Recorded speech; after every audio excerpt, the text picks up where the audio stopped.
Our channel name is HOA Wisdom Stories. Subscribe our channel. Before we start, tell us in the comments, which country are you watching from and what time is it there right now? The morning the trouble began, I was repairing a fence post on the far end of my 14-acre property.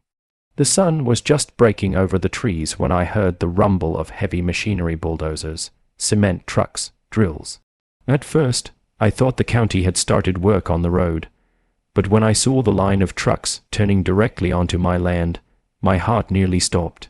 A tall man in a bright safety vest stepped out and waved to the drivers. "All right, people, phase 1 begins today. 96 homes, let's do this." I walked straight up to him. "Excuse me," I said, "but what are you doing on my property?" He barely looked at me.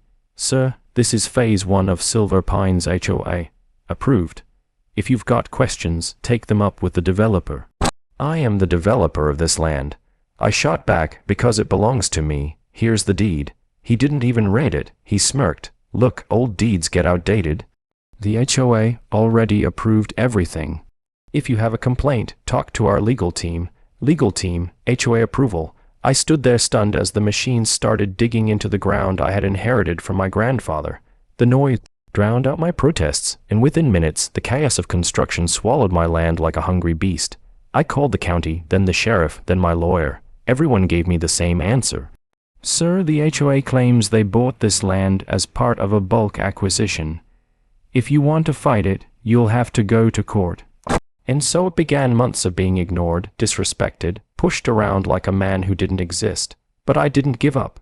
I attended every HOA meeting, every zoning hearing, every town hall. They laughed at me. They mocked my old dusty deed. They even told neighbors I was trying to block progress.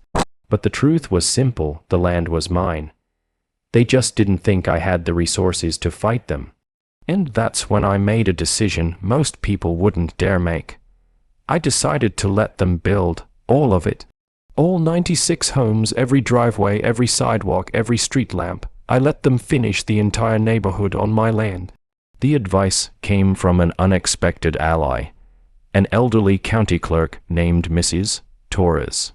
She whispered to me one day after a zoning hearing, "If they're building on land you truly own, let them. Don't stop them. Don't protest. Let them invest every dollar, because once they've built on your property, you hold all the cards." So I stayed silent. I watched as foundations were poured, roofs installed, and families began touring model homes. I watched the HOA president, a smug man named Brent, strut around like a king claiming his new kingdom. They thought they had won, but the truth was, they had just dug themselves the deepest financial hole of their lives.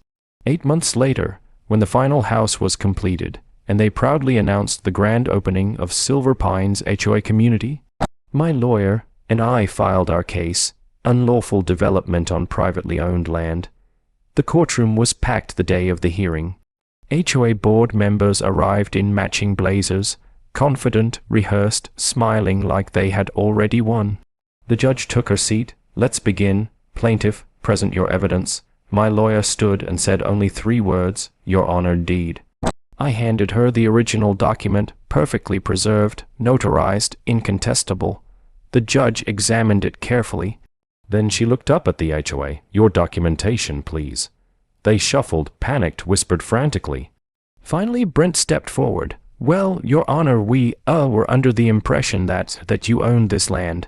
The judge finished sharply. "Because, according to county records, you do not. This land legally belongs to Mr. Hale." A collective gasp swept across the room. The judge continued, voice firm and final. "Therefore, every structure built on this property was constructed illegally, and because permanent improvements cannot be removed without damaging landowner's property, ownership of all 96 homes now transfers to the plaintiff, effective immediately." It felt like the world stopped. The HOA board stared at me, mouths open, faces drained of color. Brent finally stuttered, That's impossible. Those homes are worth millions. We invested everything, and you built it." The judge said coldly, "On land that wasn't yours." After court adjourned, I walked past the HOA members as they stood frozen in disbelief. Brent lunged toward me. "You planned this," he hissed. "You let us build. You knew what you were doing." I looked him straight in the eye and said, I tried to warn you the first day the bulldozers arrived. You ignored me, you laughed at me, and now you're standing in a neighborhood that belonged entirely to me. Reporters swarmed, cameras flashed, the story spread like wildfire across the state. The HOA who stole land and lost an entire subdivision. The man they underestimated who walked away owning 96 homes. Within weeks, I received offers from real estate companies, investors, and the families who had applied to buy homes in Silver Pines. But I didn't sell immediately.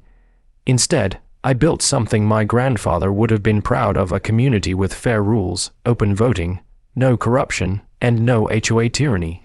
Today, Silver Pines is thriving. And what happened to the old HOA? Let's just say, they don't build anything without reading deeds anymore.